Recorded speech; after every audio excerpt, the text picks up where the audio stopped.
Hesitation, it's not just a fleeting moment of indecision. It's actually more like a structure, a building that we design and build for ourselves, brick by brick, that ends up keeping us exactly where we are. So today, we're going to take a look at the blueprint for that structure.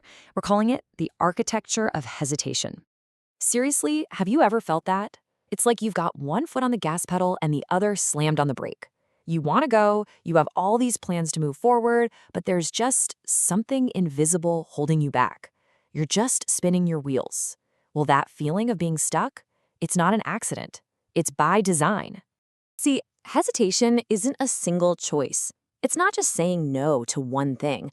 It's a whole system we built. It's an entire structure made up of our little habits and our ways of thinking.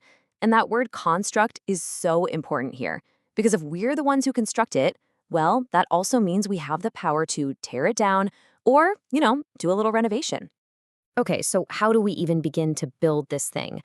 Let's start with the foundation and the walls. The very first part of this architecture is what you could call a fortress. A fortress we build to keep us safe, but what it really does is trap us inside. Here's the very first brick we lay, the fear of messing up. That deep down fear of looking stupid, of failing. It's perfectionism, and man, can it be paralyzing. We tell ourselves, hey, if I can't guarantee it's going to be perfect, it's probably better not to even try. And just like that, the first brick in our fortress wall is set in place. So, when you're terrified of making mistakes, what do? You run back to what you know, right? You cling to what's familiar, what's comfortable, what feels safe. And those fortress walls just get higher and higher. Because suddenly, safety is your number one priority. It becomes more important than growth or opportunity or any new experience.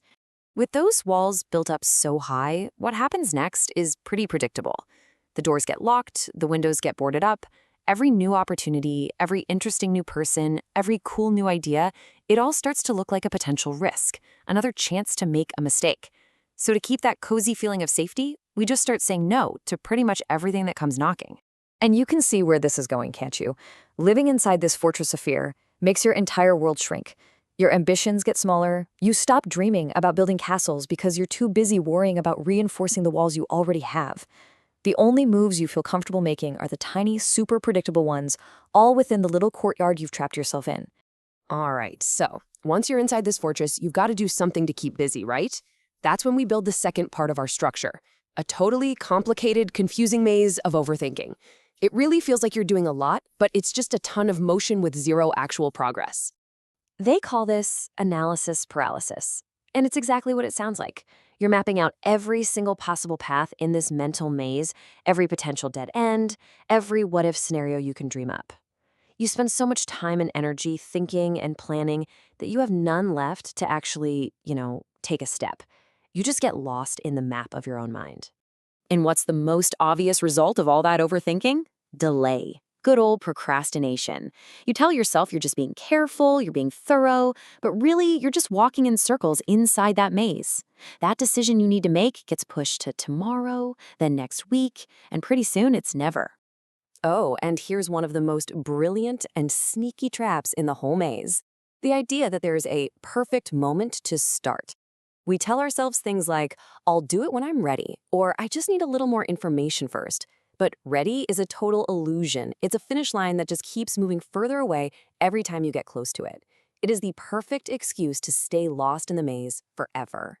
So what does all this lead to? After all that fear, all that overthinking, all those mental gymnastics inside the maze, it all comes down to one simple, kind of tragic result. You do nothing.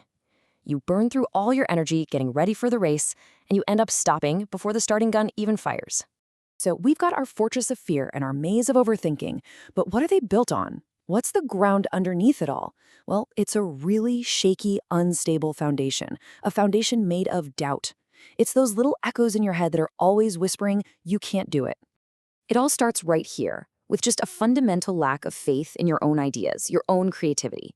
A cool idea pops into your head, and bam, it's immediately shut down by this internal critic that just picks it apart, calls it dumb, and tells you it's not good enough before it even has a chance to take a breath.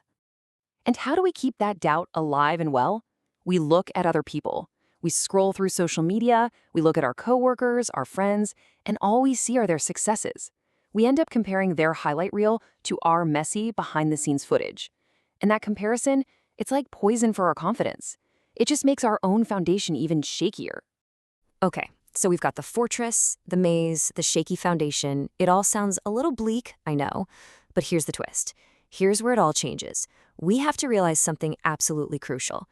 We are the architects, and if we're the ones who drew the blueprint, we're also the ones who can change it.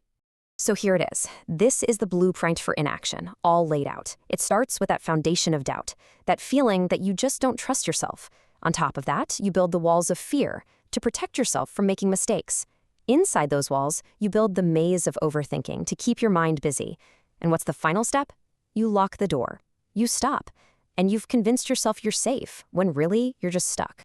And honestly, that's the whole point of this. Just seeing this blueprint, just recognizing these patterns of doubt and fear and overthinking in your own life, that is the first and most powerful step you can take. You can't fix a problem if you don't even know what it is. But awareness, that gives you the power to pick up a pencil and start drawing up some new plans. So I'll just leave you with this question. Now that you've seen the blueprint for the very architecture that holds you back, the choice is yours. You can keep adding bricks to the walls, or you can start drafting a completely new design.